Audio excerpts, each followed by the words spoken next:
State University. It was totally a surprise to me, the amount of influence he had there. But Rogers, he goes to Union Theological Seminary. He gets the radical liberalism of Union Seminary, 110th Street and Lenox Avenue, New York City. What does he do? He drops out, walks right across the street to Columbia University, into their psychology department, drops off one hat, drops another, puts another on, and becomes the spokesman for the human potential movement. We're going to be dealing with this tomorrow because I want to deal with the whole issue of self-esteem. I think it's so critical to understand the human potential movement and its darling child, self-esteem, along with its self-love, self-absorption, self-realization, self-fulfillment, and what was Maslow's? Actualization. Self-actualization. We're going to take a look at this tomorrow because you have to know what these things are saying if you're going to be able to authoritatively and comprehensively answer this worldview with a biblical anthropology and a biblical psychology. Rogers takes his position. You see, what is the position of Rogers? What is the therapy of Rogers? He avoids the psychic determinism, he avoids behavioral determinism, and he comes up with man in his entirety. See, I don't know, maybe I'm wrong calling it a determinism, but for Rogers, there was nothing else, there was only man. And so what you're dealing with, I see it as a determinism.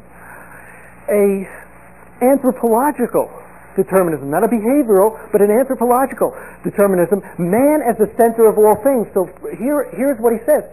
He develops a therapy, and you can call it what he does, client-centered, and you see it from his theology. See, I've watched him do therapy sessions, and it's fascinating because the person could sit there and go like this. I'm going to kill him, I'm going to kill him, I'm going out of here, and I'm going to murder that man. I saw a tape of this, and this is Gloria, the very famous Rogers. This is the one he presents for teaching purposes. I'm going to kill him. I hate him. Rogers, you're very angry. Yes, I'm going to tear him limb from limb. You're feeling quite enraged. See, the primary principle, technique in client-centered, the center isn't anything outside of the person. The primary technique is called what? From any of you who've studied Little Rogers? Reflection of feelings. Reflection of feelings. So all you do is reflect.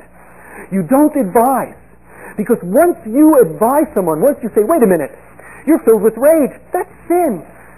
Jesus said to be angry at a person like that is to commit murder in your heart. You can't do that. That's advising. And Rogers' view is the person has all the answers within him or herself. I can't bring anything to that person. There is nothing outside of the person. There is no revelation. There is only, you see, in some ways it's no different than the behavioral determinism. All there is you. What you determine and what you decide to do is every bit as good as what someone else might determine to do, even if it's radically different. So it's client-centered, not God-centered, not Bible-centered, not the law of God-centered. It is man-centered. It's part of the human potential movement. I mean, when I was in graduate school, when this was crashing on the shores of North American graduate programs, and I rejected it only because I wanted something that went deep. I thought that Freud would go deep. Freud did. You kept going in deeper and deeper, but you came up with nothing. There was no answer. You came to see, yes, I hate. Yes, I'm angry. Yes, I am empty. Yes, this is meaningless. But there was nothing to fill the void. You came to see you're alone in a dismal universe. It only brought despair. And it was ultimately meaningless. There was no answer in it. So there's Rogers attempting to provide answers that when we become in touch with our feelings, that is going to provide health and wholeness and integrity of ourselves as people. So it's spread like wildfire because it's so simple.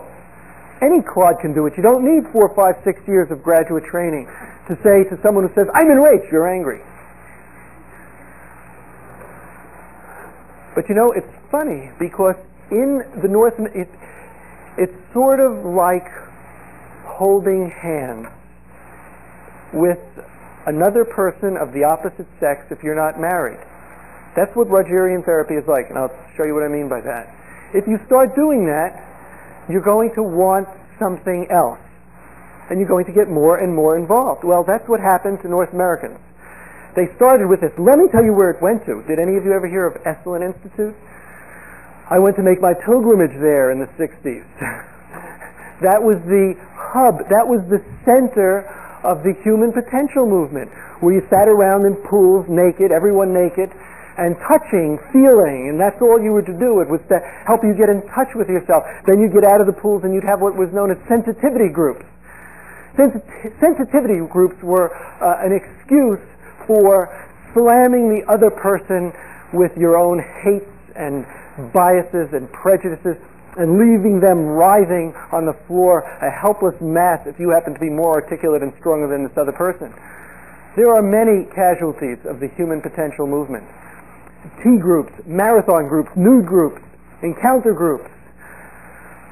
This is what came out of the human potential movement. Now, I want to just mention another name so you're familiar. There are two names that, and I mentioned it already, but I'll just mention it again. Two names that are tied up with the human potential movement. One is the practitioner, and that is Carl Rogers. The other is the theoretician, and that's Abraham Maslow from the University of Massachusetts. And he wrote the book that became a runaway bestseller, Toward a Psychology of Being, where he develops the needs and of man that start from the hunger and the physical needs and develop into the need to self-actualize. Those are the two most important individuals. But now I say it was like holding hands, that it had to lead to something. Well, it led to what I would call the fourth force. This was a school of thought that rejected the determinisms of psychoanalysis, behaviorism, and even the human potential movement. It said, why we limited it ourselves? Is that all we are? We're one with everything. What does that sound like? Eastern thought? See, that's where it went. Timothy Leary, Richard Alpert, who wrote Be Here Now, Now Be Here. I used to carry that around with me along with my Narcissus and Goldman and Siddhartha books when I traveled places. Those were the volumes that were part of my lifestyle. And these are the things that were changing people's lives. So the East was being brought in for the first time. I mean, I may be wrong in saying the first time, but certainly in an integrated way that was trying to affect the psychological movement of the 20th century. This is in the very late 1960s and the early 1970s. Richard Alpert was a professor along with Timothy Leary at Harvard. Leary went the route of drugs, and Alpert went the route of the East. And he changed his name from Richard Alpert, a New York Jew, to Baba Ramdas. Oh, these guys. I hear people just recently still talking about Baba Ramdas. He's a New York Jew. He's Richard Alpert. He's not Baba Ramdas. But they were saying that the idea that all is within man is folly. Man is part of everything. So they had the so to speak, good fortune of being in the right place at the right time to springboard a whole movement into operation, taking Eastern pantheistic monism on the one hand and Western secular psychology and wedding them together. I think when we have the full array of what we call New Age books in psychology, shelves and shelves of New Age material in the bookstores, really what we are seeing is the end product of this marriage, the marriage of Western psychotherapy and Eastern pantheism.